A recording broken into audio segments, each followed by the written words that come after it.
getting those guys out for 9 innings is one thing. Getting them out for 18 is a whole other animal. I mean, those guys they're good. It's a long lineup. It's I think everybody gives a lot of attention to those top 3 guys, and they're well deserved. I mean, Grahovic's elite, Lavalette, Montgomery, those guys are awesome. But shoot, I've seen Ted Burton for years at Michigan. That guy's just a really good old baseball player, and man, it's just a long lineup and really good weapons on the mound. They throw strikes, they mix pitches, they have stuff, they have different looks. I thought in that first game it was kind of teed up the way we wanted it to be teed up. You're up 5-0 in the middle, and you got a fresh pen, and it just wasn't T-Faye's day today. And it was unfortunate because I think he was a really good matchup, and the good thing is we were able to get him out pretty quick, or we'll have him back ready to go for tomorrow.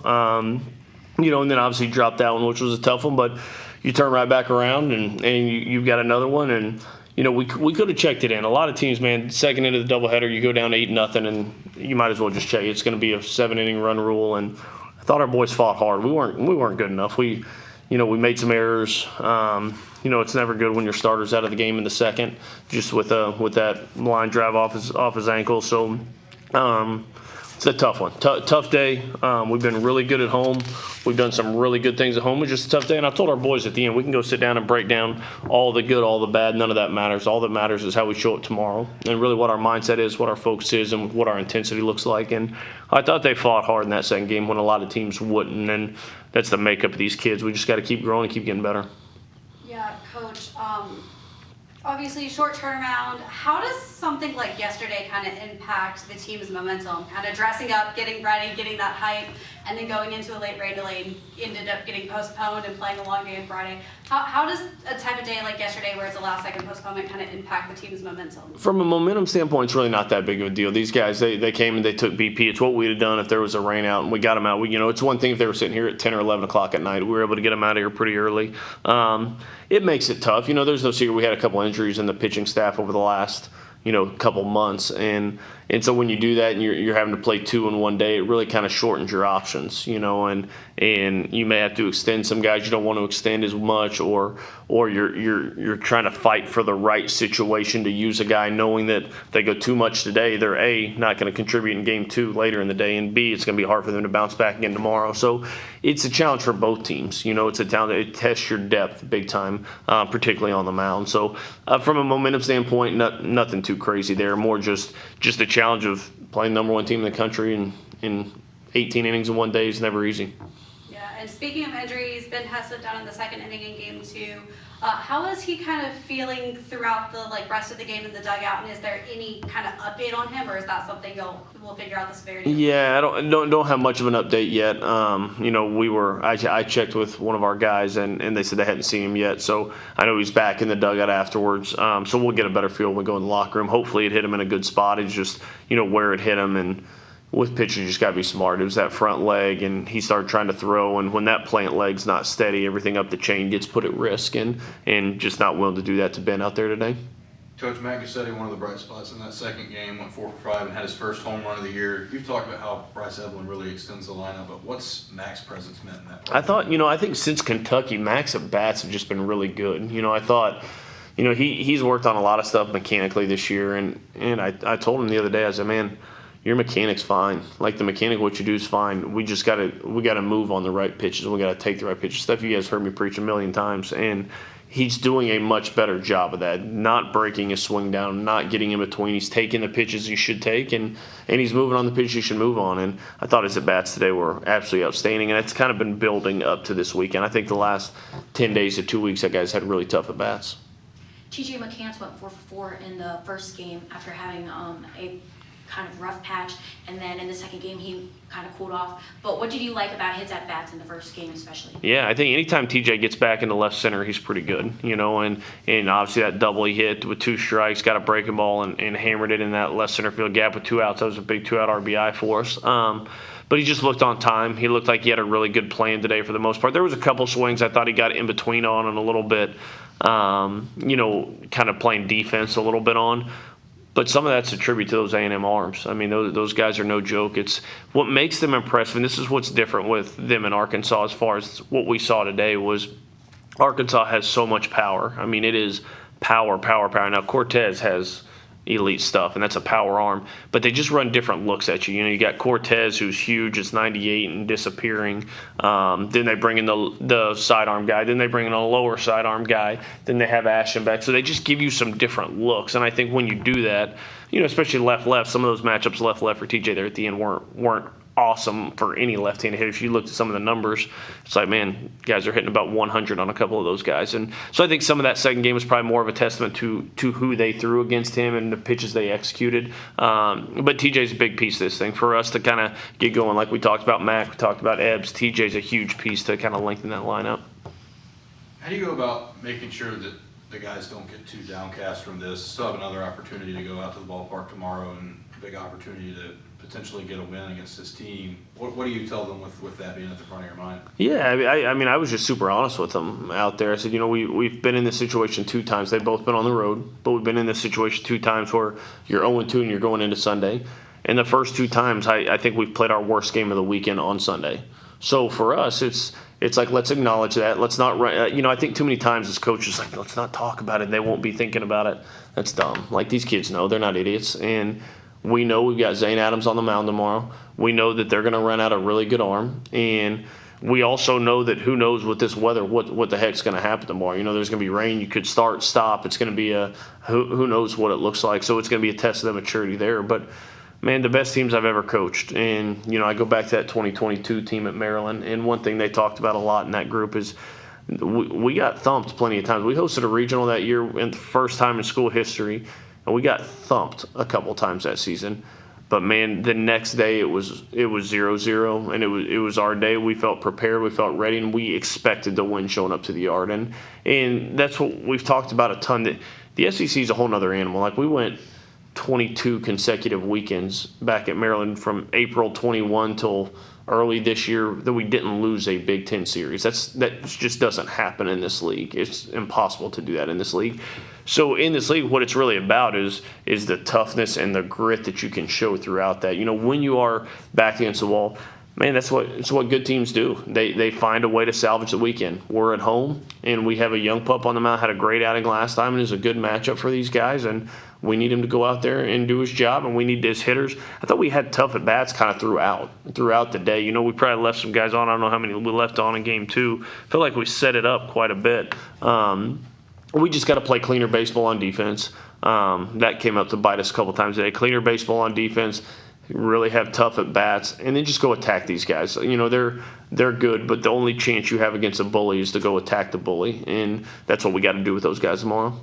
What do you think the vibe was of the locker room? Were they do you think the energy was okay, or do you think you need to go in and kind of after the game or before? Yeah. No, I think they're fine. Like, you know, these guys are big boys. You know, this is big boy baseball here, and you have to understand how to navigate hard times. And I would actually be disappointed if I walked in that locker room and the music was bumping and everybody was partying there. Like, you know, but I also am never that coach. I'm not the coach where it's like we get on the bus and you guys have to sit in silence for 5 hours every time we lose. Like, it should hurt. It should sting. I expect them to, but it's 7 o'clock. They've got till about 7:30, and they need to flip their mind to how we're going to go win tomorrow. Like, these kids invest so much into this that when it doesn't go your way, man, it hurts, and it should. But I trust the makeup of this group, you know, and we're short in some areas, we're thin in some areas, and that's the nature of injuries. That's the nature of college athletics. But I trust the makeup of this group, and I don't have any doubts they're going to show up and throw their punch tomorrow. But like I've told them from day one, like, you throwing your punch and you showing up with great energy and great focus doesn't guarantee anything, you know.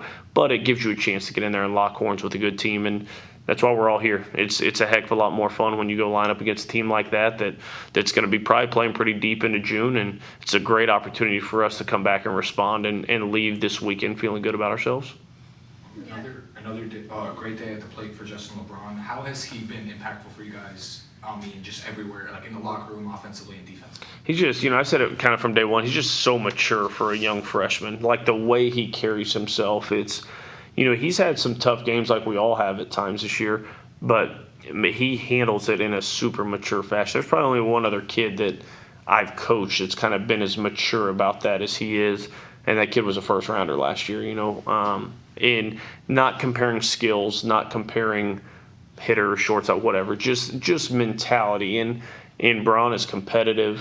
He wants to win, but he is so mature beyond his years because he's had struggles this year. But you usually see with a young freshman somewhere that thing starts to spiral out of control, and he's been mature enough that when it starts going bad, he steps back, he gets back in there, and he kind of stops the bleeding. And Justin LeBron is going to be the face of this thing as we move forward. Like, he's a young pup that's got a bright future. Like, just like, AD was last year. AD's the face of what we're doing. Like, those are guys that they love this place. They care about their teammates. They're super mature. I'm really proud of Braun's effort today and throughout the whole year. I mean, we went into the year. I didn't met Justin LeBron until I went and sat in his family's house this summer, and dude's hitting in the 3-hole against the number 1 team in the country and hits 2 pumps today. Like, the guy's doing all right. So it's a good thing to build around as a coach coming in, both kind of looking short term and long term. You look at a guy like him, and you're really fortunate that you have a huge puzzle piece as we continue to put this thing together and continue building this thing. Coach, how big is it in a doubleheader to have guys go out there and eat innings up with Colson Buchanan outing? 3 innings eaten up after Ben Hess exiting early. Didn't show it on the score sheet before allowing 4 runs, but just to eat up innings, how big is that for tomorrow? Yeah, it was really big because you're looking at that, and that's with college baseball. You have a 27-man roster, that you're playing with. So, yeah, we have 40 guys on the team, but 27 are active for this weekend, and that's just how it works. And so, you don't have 18 pitchers at your disposal for the weekend. You probably have somewhere around 12 or 13. And in a doubleheader where you sent some guys in the first one, you're not wanting to go AD somewhere when you're down 14-9. So you're having to be smart. And I thought Buck did a great job. I thought he executed some pitches. They got some hits off of him, but we make an error and then hit, got him, and then I think the other one went down at a hit, but it was probably a coin flip hit error, and then Grahovic hits a homer. Like, I thought Buck competed his tail off today, and I was really proud of his effort. I thought he did a great job being thrust into a tough situation. Like you said, was able to eat up some innings and keep us from having to go get another guy. So I thought he did a great job. Yeah. Sorry, Coach Greg Ferrone had a little bit. The switch was made for him to go before Ben Hess this weekend. Had a little bit of a shorter turnaround than he usually does. What did you kind of see from him on the mound in Game 1 today? Yeah, I thought he gave us a really good start. I thought he was really good, and it kind of worked out. Like, as much as none of us or the Ags wanted to play a doubleheader, it kind of gave Greg an extra day, which was nice, because really he was only 1 day short, which isn't really crazy. I mean, had we kept everybody kind of on schedule, he'd have been a day short anyway.